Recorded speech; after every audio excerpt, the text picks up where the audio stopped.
Scared of losing money investing? I get it. I used to think risk meant watching my money crash and burn. But here's the truth. Risk is what makes investing work.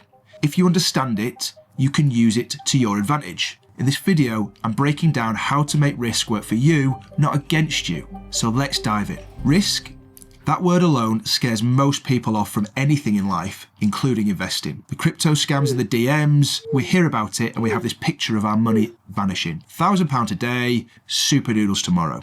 But here's the bit school never teaches us. Risk isn't the villain, it's the engine behind growth. If there's no risk, there's no reward. Your savings account feels safe, but after inflation, you're going backwards. Investing carries risk, but it also gives you a chance to get ahead. Today I'm going to break it down. We'll look at the 3 levels of risk, using curry obviously, what returns we can expect at each level, and the 4 tools to make the risk work for you. Think of risk like spice levels on curry. We all love curry, I suppose. Low risk, korma. Safe, mild, a little bit boring. Examples of this would be UK gilts, premium bonds, savings accounts. Returns of between 1% and 2% a year. Inflation eats most of it. Get the pun? We all love curry, I suppose. Moderate risk, tikka masala. A little bit of heat, some solid favour. Examples of this might be the FTSE 100, some world funds, index trackers, where we're looking at returns of 6 to 8% per year long term. Some ups, some downs, but tends to grow over time. The high risk, and if this is your thing, Vindaloo. Could be incredible, could absolutely melt your face off. Examples of this, Bitcoin, tech stocks, emerging markets. Returns could get 100% or lose it all. Fast. 1 year you're a genius, next year you're Googling cheap meals with rice. Figure out what your spice tolerance is. Personally, I'm a tikka masala all day, but don't copy somebody else's. Start with your own comfort level. Told you this lesson before, but I once chucked 500 quid into a random crypto coin. I couldn't even pronounce it. Next day it was up by 30%. I was a genius. We were going to the moon. A week later, down 70%. I felt sick, like physically sick. I don't think it even exists anymore. But staring at the red screen thinking, I've lost my money. That's when I learned something huge. Risk isn't bad, blind risk is. If you don't know the rules of the game, it will feel like gambling. That moment was brutal, but also a good turning point. I stopped chasing quick wins. I started learning how real investors manage risk. You don't get high returns without taking some level of risk.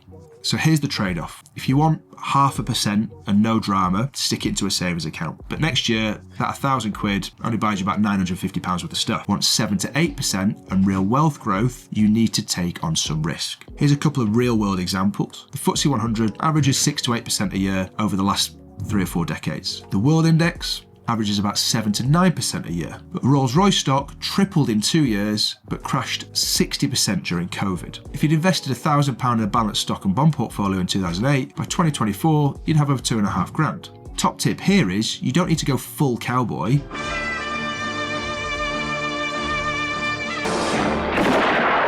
You just need to be intentional. You're not dodging risk, you're learning to manage it.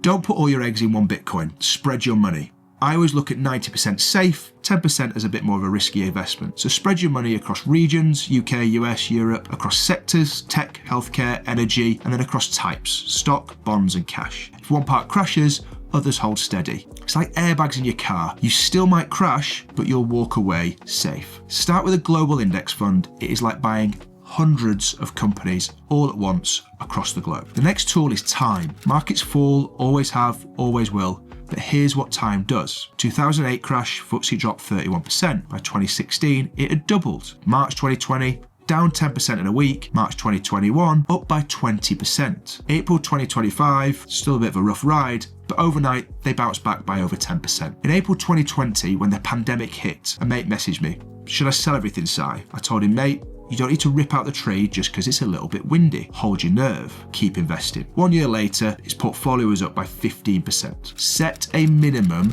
10-year goal and horizon. If you're going to need that money by next summer, don't invest it. It could go wrong. Keep it safe somewhere else. Tool number 3 of all this is asset allocation. Your mix of stocks and bonds is the risk style on your portfolio. Under 35, go heavy on stocks. You've got time to recover for any dips. Over 55, bring in a few more bonds. More stable, lower risk. If you're unsure, use a life strategy or a balanced fund. Vanguard have these. It does the balancing for you. Asks you where you are in life, and it'll help you choose the right balanced portfolio. It's like adjusting the thermostat. Not too hot, not too cold, just right for the stage of life that you are in. Tool number 4 is dollar cost averaging. Instead of dumping £1,000 in at once, drip feed it in. Example, invest £50 a month. Some months the price will be high, you'll buy over the odds. Some months it'll be low, you'll buy at a discount. Over time, you'll smooth out the bumps and you'll be winning. This kills the worry of, is it now a good time to invest? And the anxiety that causes. It's cruise control for your investments. Actionable steps, set up a direct debit, automate it to go out on payday so you don't even see it or feel it. Don't check it weekly, just let it run. Risk isn't the enemy. Risk isn't a bomb. It's a tool. Used right, it can build you wealth and freedom and options. Used badly, it can teach you some pretty tough lessons. But the good news, you can manage it. Here's how. Spread it out, as I've mentioned, diversify that portfolio. Give it time, balance it to your age, drip it in consistently. Every single major market drop in history has been followed by a recovery. 1987, 2000, 2008, 2020, and the current day, 2025. Risk isn't a reason to run, it's the reason investing works. That's how you make risk work. Want to start safely? Grab my free guide below, How to Start Building Wealth. A step-by-step guide, no jargon, just a smart, simple and calm way to grow your money.